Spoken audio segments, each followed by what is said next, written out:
안녕하십니까? 마지막 사명을 찾아오신 여러분을 진심으로 환영합니다. 우리는 지난 시간에 오늘날 기독교에서 말씀을 갈망하면서 찾고 있는 사람들이 전체 기독교인들 중에 2%밖에 되지 않는다는 사실을 살펴보았습니다. 아주 적은 숫자의 그리스도인만이 살아있는 신앙을 갖기 위해서 고민하고 있다는 사실을 제가 말씀드렸죠. 그리고 왜 그런 현상이 일어나게 되었는지에 대해서도 살펴보았습니다. 지난 시간에는 우리가 통계 숫자를 가지고 말씀을 살펴봤죠. 그러나 이번 시간에는 세상을 움직이는 중요한 공식을 살펴보도록 하겠습니다. 자, 그 공식이 세상만을 위한 공식이라면 우리가 공부할 필요가 없겠지만은 우리의 신앙에도 그대로 적용되기 때문에 우리가 공부할 필요가 있는 것입니다. 지금부터 10여 년 전에 제레미 리프킨의 이론에 대한 흥미있는 세미나를 제가 볼 기회가 있었습니다. 저는 성경을 가르치는 사람으로서 그 세미나를 보면서 많은 생각을 하게 되었습니다. 그 내용이 너무나 충격적이었기 때문에 그 후에 제가 책을 사서 제레미 리프킨의 이론에 대해서 읽어보았습니다. 제레미 리프킨은 세계적인 경제학자이고 미래학자입니다. 그는 세상 역사가 흘러가는 이치를 아주 단순하지만 통찰력 있게 설명했습니다. 그는 인간을 세 종류의 사람으로 나누었는데 첫째는 0.1%에 속한 사람들이고 둘째는 0.9%에 속한 사람들이고 그리고 세 번째는 99%에 속한 사람들입니다. 자, 이렇게 사람을 세 종류로 나누었던 것입니다. 제레미 리프킨이 말하는 0.1%의 사람들은 누구일까요? 제레미 리프킨은 그들을 창조적인 천재라고 표현했습니다. 그러나 저는 그들을 하늘이 보낸 사람들이라고 부르고 싶습니다. 그들은 하늘에서 어떤 특별한 일을 이루기 위해서 보내심을 받은 사람들입니다. 자, 그렇다면 0.9%의 사람들은 누구일까요? 그들은 0.1%의 사람들, 그 하늘이 보낸 사람들이 세상에 나타나서 무엇을 할 때 그것을 알아보고 그들의 사상과 생각에 귀를 기울이는 통찰력 있는 사람들입니다. 그러므로 0.1%에 속한 사람이 나타나면 반드시 그를 알아보는 0.9%의 사람들이 나타나게 된다는 것이 바로 제레미 리프킨이 말하는 이론입니다. 제레미 리프킨은 0.1%와 0.9%의 합인 1%의 사람들이 이 세상 역사를 움직여 나간다고 말했습니다. 세상에 수많은 사람들이 살고 있지만 실제로 이 역사를 움직이는 것은 전체 인구의 1%의 사람들이라는 것입니다. 그렇다면 나머지 99%의 사람들은 어떤 사람들입니까? 그들은 역사가 움직이고 전진하는 데 있어서 아무런 영향을 미치지 못한다는 것입니다. 그래서 제레미 리프킨은 그들을 잉여 인간이라고 불렀던 것입니다. 자, 잉여 인간. 자, 이 잉여 인간이 무슨 뜻인가요? 잉여 인간이라는 불필요하게 남아도는 사람, 쓸모없는 사람들이라는 뜻입니다. 참 기분 나쁜 뜻이죠? 잉여 인간의 특징은 1%의 사람들이 하는 일을 전혀 모르거나 무시하거나 반대하는 사람들이라고 했습니다.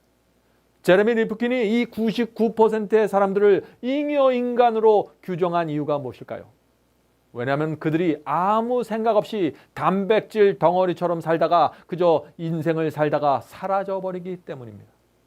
99%의 사람들은 평생 동안 군중이 이끄는 대로 군중 심리에 이끌려서 아무 생각 없이 살다가 이리저리 끌려다니다가 무덤 속으로 들어간다는 것입니다.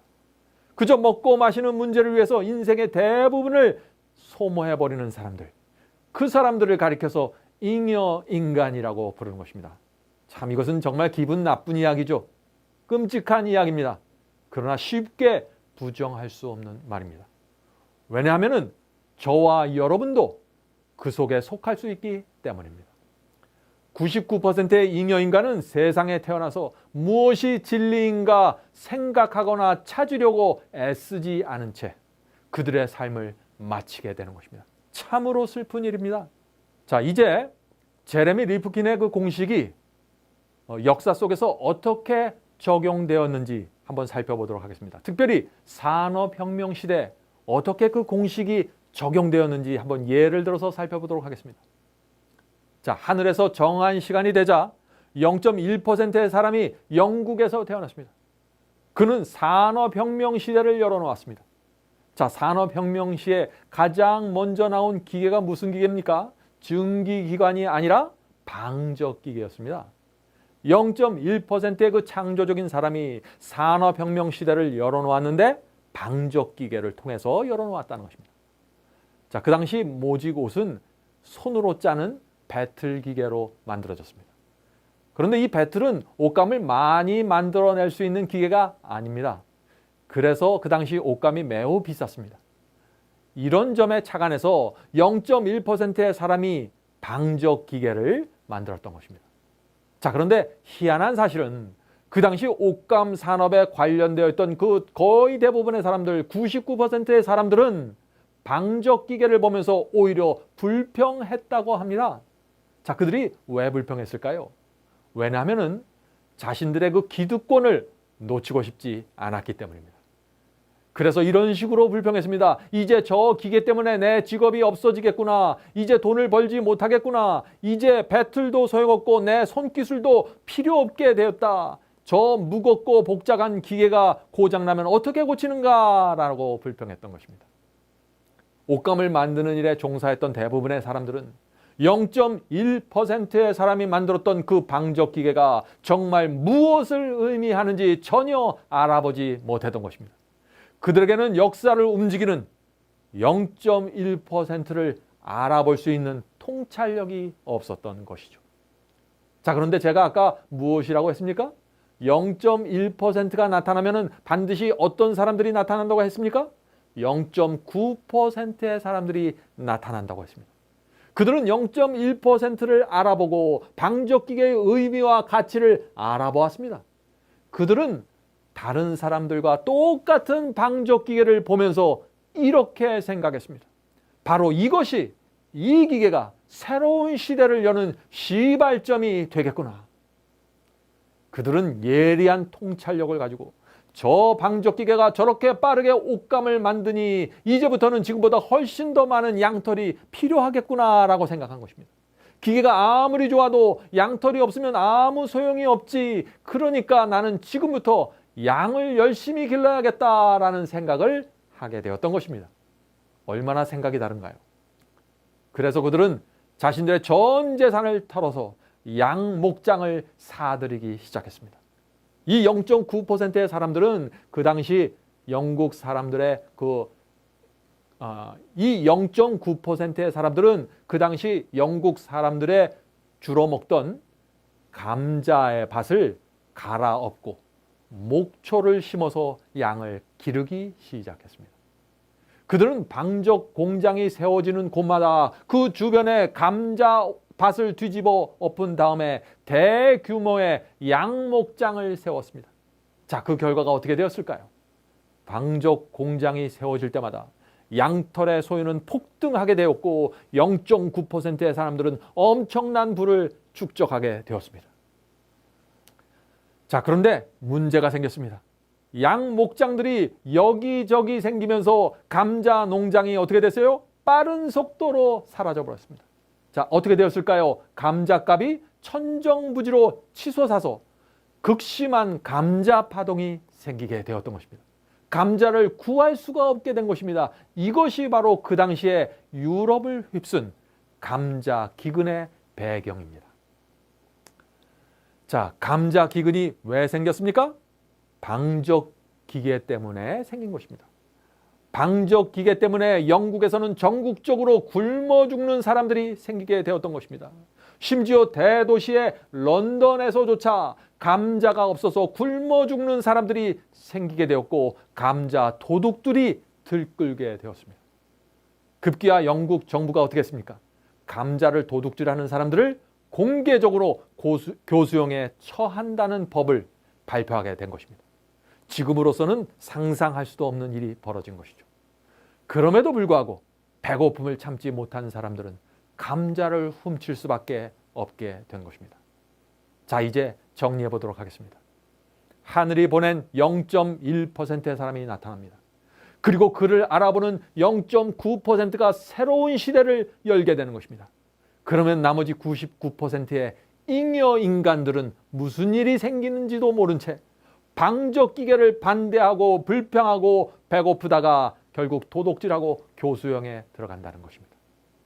이것이 역사의 뒷배경에서 이루어지게 된 일입니다. 성도 여러분, 제레미 리프킨의 공식이 어떻게 역사에 적용되는지 이제 이해하시겠습니까?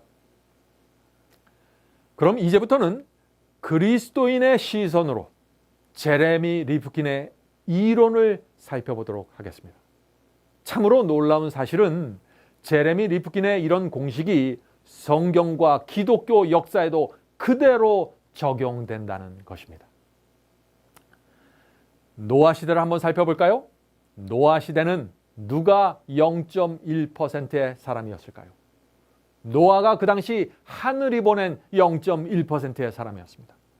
그는 하나님께서 홍수로 세상을 심판하실 것이라는 기별을 전했습니다. 자, 그런데 0.1%가 나타나면 반드시 누가 나타난다고 했죠? 그를 알아보는 0.9%의 사람들이 나타난다고 했습니다. 자, 그러면 그 당시 누가 0.9%였을까요? 노아의 가족들이었습니다. 그들이 0.9%에 속했습니다. 또 노아의 기별을 받아들여서 방조를 짓는데 협력했던 사람들이 0.9%에 속했던 사람들입니다. 홍수가 오기 전에 늙거나 병들어서 죽었을 수도 있겠죠. 그러나 그들은 0.9%에 속했던 것입니다. 자, 그 당시 나머지 99%의 사람들, 잉여 인간들은 어떤 반응을 노아에게 나타냈습니까? 노아의 설교와 경고를 무시하고 불평했습니다. 그들은 홍수가 온다는 그 0.1%의 경고를 무시했던 것입니다. 예수께서는 그들이 홍수가 와서 멸망당할 때까지 시집가고 장가가고 장사하는 세상 일에만 몰두했다고 말씀했습니다. 그들이 왜 멸망당했습니까? 세상 재미에 빠져서 하늘이 보낸 0.1%, 즉 노아의 기별을 무시하고 거절했기 때문입니다. 자, 엘리야 시대를 보겠습니다. 엘리야는 하늘이 정한 0.1%의 기별자였습니다. 자, 그가 어떤 말씀을 전했습니까? 우상을 섬기지 말라는 하나님의 말씀을 전했습니다. 누가 그 시대에 그렇다면 0.1%를 알아보는 0.9%였을까요? 우상 숭배에 참여하지 않고 바알에게 무릎 꿇지 않았던 7,000명의 의인들입니다. 또한 사르밧 과부와 같은 사람들이겠죠. 그들은 하늘이 보낸 0.1%를 정확하게 알아보았고 엘리야의 기별을 받아들였습니다. 나머지 전체 국민들은 어떻습니까? 나머지 그 99%의 사람들, 그들은 어떻게 반응했나요? 아합 왕, 또 이스라엘의 거짓 선지자들과 대다수의 사람들은 전혀 0.1%를 알아보지 못했습니다. 뿐만 아니라 엘리야를 핍박하고 죽이려고 했었죠. 그들도 하나님을 믿는다고 말했습니다. 그러나 하나님의 뜻과는 전혀 상관없었던 잉여 인간들이었습니다. 그들은 살아있지만 죽은 자들이었습니다. 자, 이사야와 예레미야와 같이 구약시대의 선지자들은 하늘이 보낸 0.1%의 사람들이었습니다. 그 나머지 99%는 아무 생각 없이 살다가 유기물질처럼 사라져버리고 말았습니다. 그들은 0.1%의 그 선지자들, 하늘이 보낸 사람을 전혀 알아보지 못했습니다. 오히려 하나님께서 보낸 그 선지자들을 핍박하고 죽였습니다. 그 결과 구약시대 많은 선지자들이 죽임을 당하고 투옥되고 매질을 당할 수밖에 없었던 것입니다. 그러나 항상 이스라엘에 남은 자들이 있습니다. 이 남은 자들은 선지자의 기별을 받아들였습니다. 비록 적은 숫자들이었지만 그들이 바로 하나님의 인도하심을 따라가는 0.9%의 사람들이었습니다. 그래서 사도 바울은 로마서 9장 27절에서 이렇게 말씀했던 것입니다. 이스라엘의 뭇 자손의 수가 비록 바다 모래 같을지라도 남은 자만 구원을 얻으리니. 하나님을 따르는 이스라엘의 숫자가 바다 모래같이 많을지라도 오직 그 하나님께서 주시는 0.1%의 기별, 그것을 알아보는 남은 자들만 구원을 받게 될 것이라는 말씀이죠.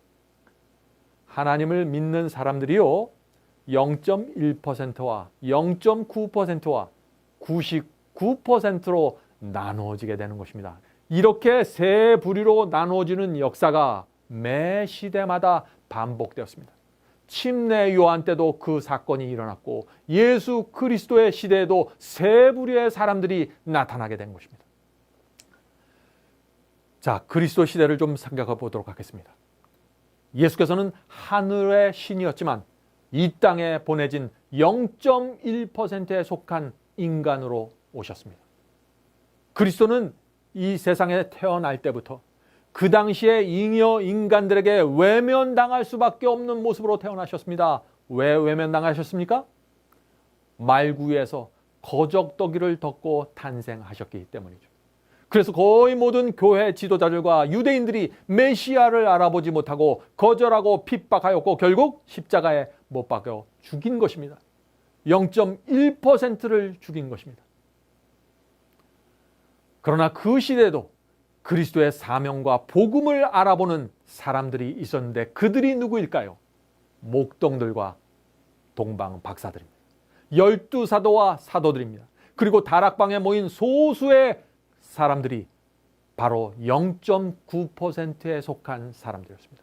그들이 바로 신약 시대를 여는 주역이 되었던 것입니다. 자, 그렇다면 0.9%에 속하는 비결이 무엇인지 우리가 알아봐야겠죠? 구약과 신약에 나오는 위대한 신앙인들의 삶을 보면은요, 우리가 그 비결을 알아볼 수 있는 것입니다. 자, 첫 번째 비결이 있습니다. 첫 번째 비결은 사람을 두려워하는 대신에 하나님을 두려워해야 하는 것입니다. 99%의 사람들에 의해서 생기는 그 군중 심리에 휘말리지 않고 오직 하나님의 말씀 위에 굳게 서는 신앙 태도가 무엇보다도 중요한 것입니다. 자, 두 번째 비결이 있습니다. 두 번째 비결은 가난한 심령을 갖는 것입니다. 가난한 심령으로 성경에 기록되어 있는 하나님의 뜻이 무엇인지 살피는 것입니다. 진실한 마음으로 하나님의 뜻을 쫓고자 하는 사람들은 성령의 인도를 받게 될 것입니다. 그렇게 하면은 진리를 깨닫게 되고 온 마음을 다해서 그것을 붙잡게 될 것입니다. 그렇게 하면은 0.1%의 사람들이 나타나서 말씀을 전하고 나눌 때 그것을 알아보게 될 것입니다. 각 시대마다 주의 종들을 알아보는 눈을 가진 성도들이 있었는데 그들은 마음이 겸손했고 하나님의 말씀에 충성하고자 하는 신앙을 가졌던 사람들입니다. 자, 성도 여러분, 놀라운 사실은 제레미 리프킨의 이론이 지금 이 시대에도 그대로 이루어지고 있다는 것입니다.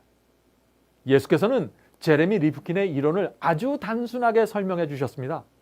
그 말씀이 마태복음 24장 37절부터 39절에 나와 있습니다. 노아의 때와 같이 인자의 임함도 그러하리라.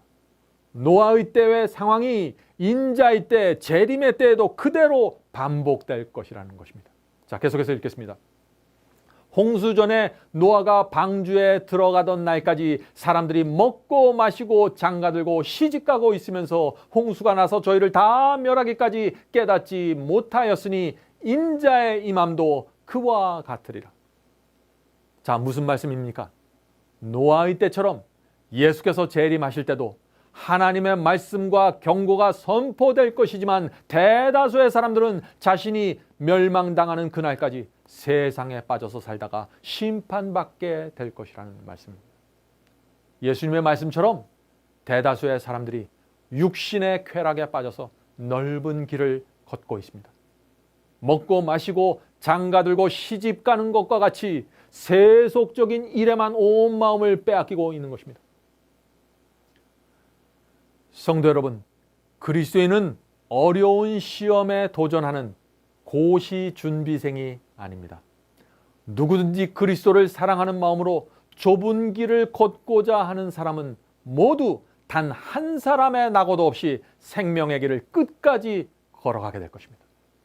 어떤 의미에서 통계 숫자나 학자들의 연구 결과는 아무런 의미가 없습니다. 통계 숫자가 2%밖에 나오지 않고 제레미 리프킨의 연구 결과가 0.9%밖에 나오지 않는 이유가 무엇일까요? 정직한 양심으로 성경 말씀을 읽고 성령의 음성대로 살고자 하는 사람들의 숫자가 그만큼 적다는 것입니다. 그러므로 누구든지 하나님의 말씀에 순종하고 양심을 통해서 들려오는 성령의 음성을 따라가는 사람들은 모두 구원받게 될 것입니다.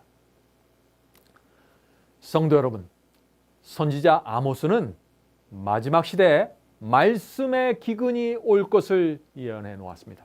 마지막 시대에 무엇이 온다고요? 말씀의 기근이 올 것을 예언해 놓았습니다. 자, 그 말씀을 아모스 8장 11절과 12절에서 읽겠습니다. 주 여호와께서 가라사대 보라 날이 이를지라 내가 기근을 땅에 보내리니 양식이 없어서 주림이 아니요 물이 없어 가람이 아니요 여호와의 말씀을 듣지 못한 기갈이라.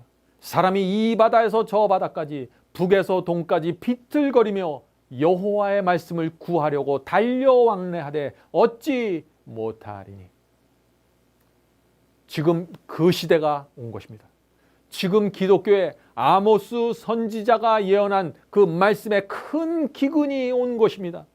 그래서 집집마다 성경이 있고 동네마다 교회가 세워져 있지만 죄인의 마음에 회개와 생명을 주는 여호와의 말씀은 듣기 어려운 기근이 된 것입니다. 그래서 영적으로 갈증을 느끼는 사람들이 나에게 참된 구원의 경험을 가져다주는 말씀을 주십시오라고 외치면서 찾아도 참 찾기 어려운 시대가 된 것입니다. 생명을 주는 말씀을 찾기 위해서 애쓰고 노력하지만 말씀이 없기 때문에, 말씀을 찾지 못하기 때문에 자신도 모르는 사이에 자꾸 마음이 냉랭해지고 영혼이 시들어가는 좌절감 속에서 살게 되는 것입니다. 그런 영혼들이 지금 기독교 안에 많이 있는 것입니다. 우리가 하나님의 말씀에 대해서 정직하게 반응하고 응답하기만 한다면 하나님께서 우리를 붙잡아 주실 것입니다. 인도하실 것입니다. 성령께서 우리의 발길을 인도해 주실 것입니다. 그럼 다음 시간에 다시 찾아뵙겠습니다. 안녕히 계십시오.